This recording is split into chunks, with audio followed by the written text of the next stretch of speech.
Hi guys, how are you? Hello. Hello, good. How are you doing?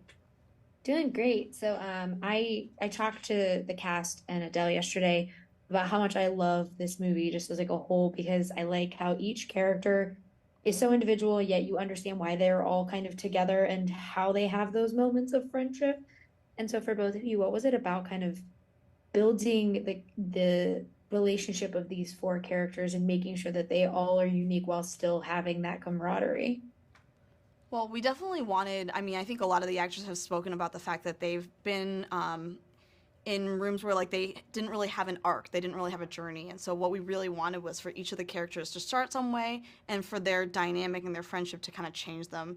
And so when we were actually writing the script, we actually had a little bit of a spreadsheet, like a little chart where we had like the characters on the x-axis and the y-axis, and it's like this is where they start and this is where they end, and this is how each one of them interact with each other. This is how Audrey affects Deadeye, this is how Audrey affects Kat, this is how Kat affects Lolo. And obviously we had a lot of ideas in terms of like how each one of the scenes, how they would progress the story, but we had an idea for each one of them in terms of like where we wanted to see them end up. I think that was a really helpful thing. Obviously not everything made it into the movie, but that was a helpful thing in terms of figuring out like where their emotional journeys started and ended. Yeah, and I said to Ashley yesterday, I think it's very funny that like I feel like Deadeye would love K-pop the musical Oh, Yeah. because totally. because I was like, well, Ashley Park was in that Yep. when it was Yep. off Broadway, but also like I feel like Deadeye would just love it. And but I am obsessed with Deadeye as a character because I think they embody so much of like what people kind of go through. Like we all can relate to Deadeye at one point or another.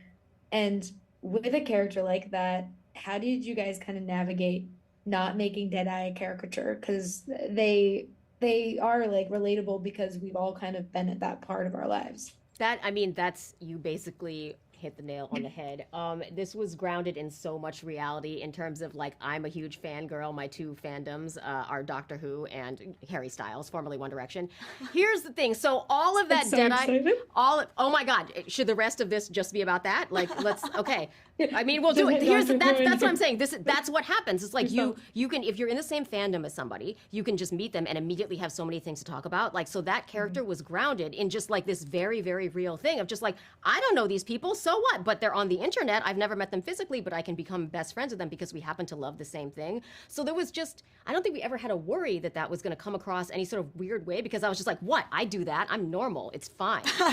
So, it was just something that was very organic because when things are based in real people or composites of real people, I think that's a worry that you don't have to have because you know it exists in real life. So it was just like, let's type Deadeye. Okay, that seems. I mean, Deadeye's sitting in this chair right now, so we're fine. I think the best part of anyone who's like I'm normal is that they're like a little bit not normal.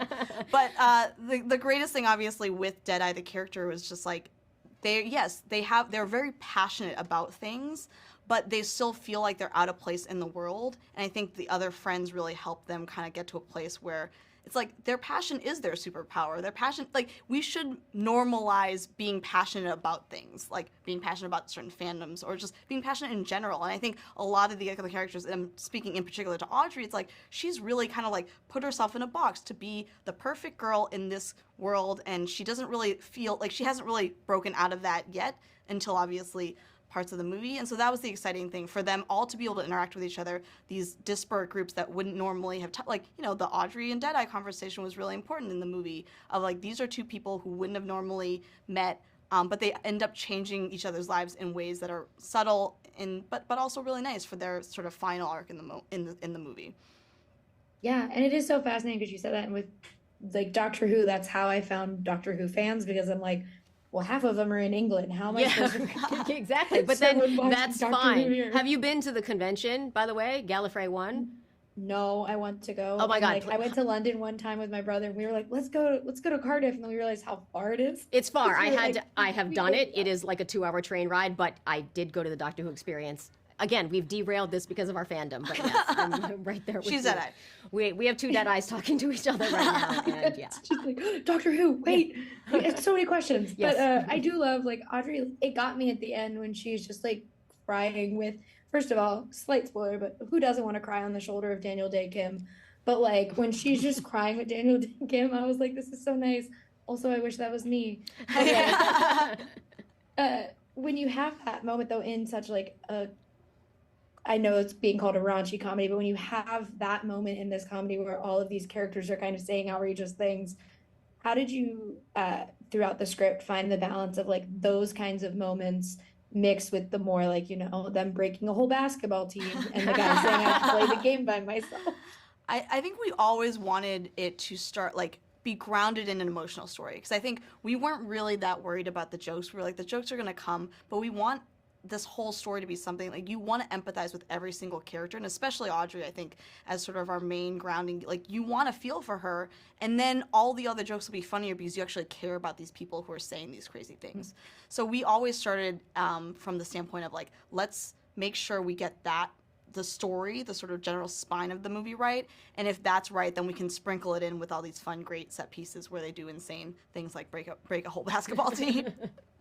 The line where he says, I'm gonna have to play this by myself, Yeah. broke the audience.